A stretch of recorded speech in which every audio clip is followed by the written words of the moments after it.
Здравейте, вие сте там с тракторите. Ние сме репортерка и Верка репортеркови. Ние сме новите водещи на това шоу. За съжаление, просто баба Гунка не издържа сърцето на жената. Високото на жената, виж. Да, и така. Нека ви представим първия гост. Заповядайте, това е нашата гостинка, писателка е. Верка Стихотворкова, заповядайте. Здравейте, че не го гледате в момента в хуската музика на следва. Да, заповядайте. О, този шоу постоянно ми пада. О, здравейте, много се радвам накрая да ми покажете на мен в такова предаване. Аз... Каква ви е чашката, с която... О, уискито, моето скъпо уиски, струва 50 лева бутилката, много скъпо, само го вземам за специални случаи. Какво е това, което носите? Какво е това, което носите? Ваши специални стихове, които са ни кажете ли? Които днеска авторката им ще ги прочита. Ама нека първо да ви чуя въпросите, не ги гледайте, ако обичате. Искате да следвате първия въпрос? Първият ми въпрос е с какво точно се прочухте, с кои стихотворения? О, мисля, че първата ми творба не много се прочу, но ми откраднаха, за съжаление. Тази... Това да не е беше... Чакай, аз говоря в момента вече. Продължете. Тази Роулинг, това беше, ми открадна. Значи, нека ви разкажа. Аз писах за Лари Тотър, но тя ми го открадна. О, това значи е ваша идея. Да. Ако не беше ви го откраднала, щяхте да станете световно известна. Знам. Това е една от любимите ми книги сега. Много ми тъжно. Ако беше ваша, наистина щяхте доста да се прочуете. Спокойте се, пинете си, да може да се А на колко години започнахте да пишете? Бях съвсем млада, бях едва на 45. Сега на колко сте? 65.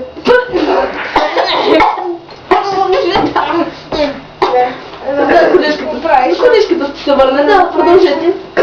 Тъй, нека ви разкажа за първата ми творба, първата ми книга. Кой век е? Тя се нарича... Кой век е? От 19 може би, някъде там. Казваше се Лари Тотър и Фасулския камък. На практика книгата е същата като на тая Роулинг, тя ме отмъкна. Значи те са променили името, за да не може да откриете, че вие сте създателката. Да, така е, отмъкна. Може да Не мислите ли, че Хари Потър звучи по-оригинално от Лари, Аристотел или там каквото така? О, не се бъркай, Маричка, Аристотел е световно известен там философик, да. Лари Тотър е един 11 годишен младеж, който узнава, че е магиосник. Да, знаем, всички сме гледали филма. Нещо по-оригинално, което дойде от вас, което те не можаха да откраднат. Или разкажете за някои от стиховете си. След като се случи тази трагедия с книгата ми, оставях тези романите и веднага започнах да пиша... Да пишете?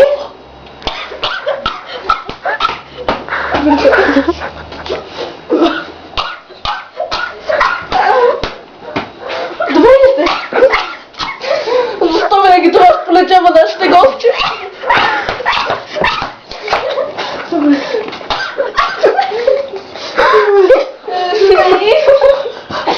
Да ти ми къде първичката и чакай да ви свършиш тази туалета с туалетната хартия.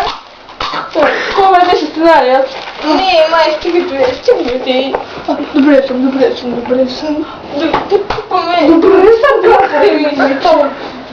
Това както казвах. Загърнете се, бе, то тук писах стихове. Писах стихове, оставих вече романите и почнах да пиша стихове. Кой беше първият, който написахте? Първият беше Пряниците на Щипка. Доста ли беше да не го прочетете? Ботев ми Аз съм чувала го промени по свой начин. Смени темата.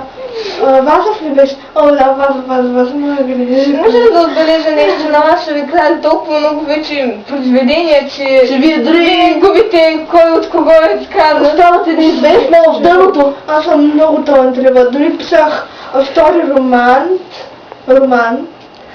Се наричаше Мърфи Факсън и той е Син на Бог, на Посейдон, но отново ми го откраднаха, както знаете. Да, знам, имам една приятелка, която е чела Перси Джаксън. Да, Да, точно направо, той. знаеш да ми надува главата с това, но въобще не ми е интересно този. Как можаха да ми променят заглавието? Оставете този Вазов. Прочетете Края ли на я? произведението. Сега ще я прочита крайно стаж. О, шипка! Щипка, щипка. 3 деня младите дружини, как виното бранят. Горските масти трепетно повтарят на боя ревът. Пристъп ужасни, 12 път гъстите мърди лазят из кръчмата сива и тела я стелят и пот я залива. Ракия след ракия, коняк след коняк.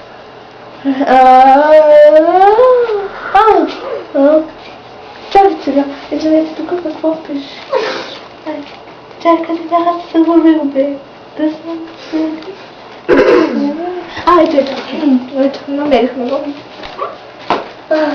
Барва на безумни, сочи масите пак и вика: търчете, там са парите. И джапчиите тръгват, звикове сърдити, и алах грамовно кръчмата разпра. Подът отговори с друг вик: ура! И с нов дъжд, бутилки, камъни, дърви, дружините наши изплискали с кърви. Повръщат и умират, повръщат и усират, без сигнал, без ред. Всякой гледа да бъде само напред. И успя просташки набой да изложи и една бутилка повече празна да положи. Да, моля ви, толкова трогателно. Псовните екнат, пияниците реват, простаци налитат и падат и мрът. Чайче, пак се загубих. Идят като хора, тръгват като свини, като магарета реват един подир друг. Чакайте, преди това, ето. Идат като хора, тръгват като свини и пак се завръщат пияници любими. Как магарета реват един подир друг, не срещат ни жега, ни пречка, ни студ. 3 дена вече пият, но бидона не иде. От никъде взорът надежда не види и ракията вече привършва за тях. Нищо не продължава, няма как. Но изведнъж бирата свърши пак.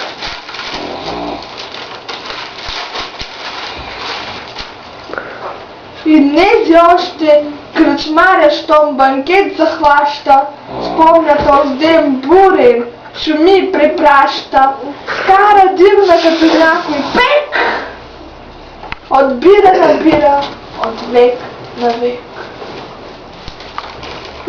Да, много ме разчувствате. Благодаря, знаеш, че ми хареса. Това беше втората творба след Беше Лари, много трогателно. Да, много е тъжно. Не се можем да... Да, много е Да, тъжно. да.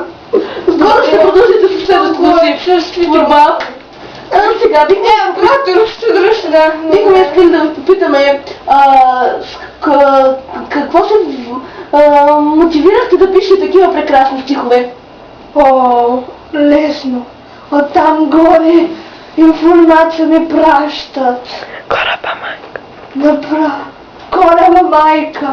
Информация ми праща и мозъка ми я поглъща и така просто тя влиза. След това отива към ръката ми и тя пише.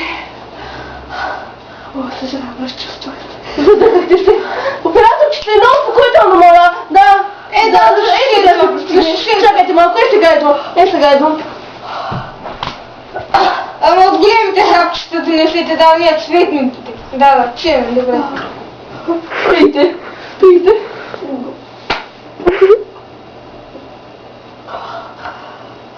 лекарство с уиски. Нима.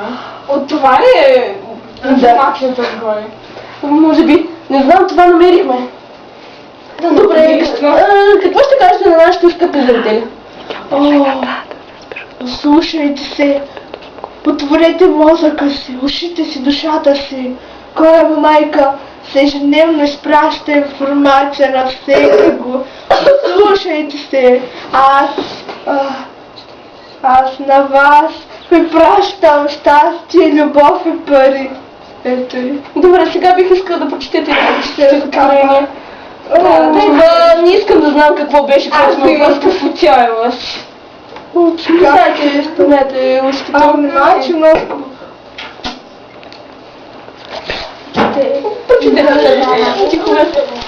Следващото пак ми го откраднаха. Разбира се, вие сте един неоценен автор. Не, там не е разчувство. Имате до салфетката. Ето, първо. Следващото му стихотворение е Старчи Димитър. Жив е той, жив е, там на дъската, потънал в сълзи и пот се тръшка, ученик с дълбока в глава рана, ученик дълбоко и тежко пъшка. На една страна да е... Слушайте, видите малко. Да, продължава, да. На една страна дъска се белее, на друга маркер самотен стои. Поредна година лице бледне, учителят двойка след двойка рези. Да, продължавайте. Стои ученикът, а до него даскал, който...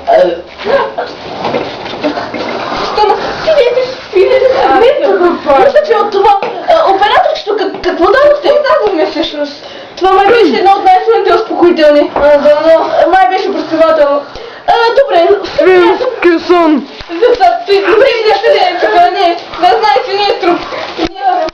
Не е тук труп. Приятели,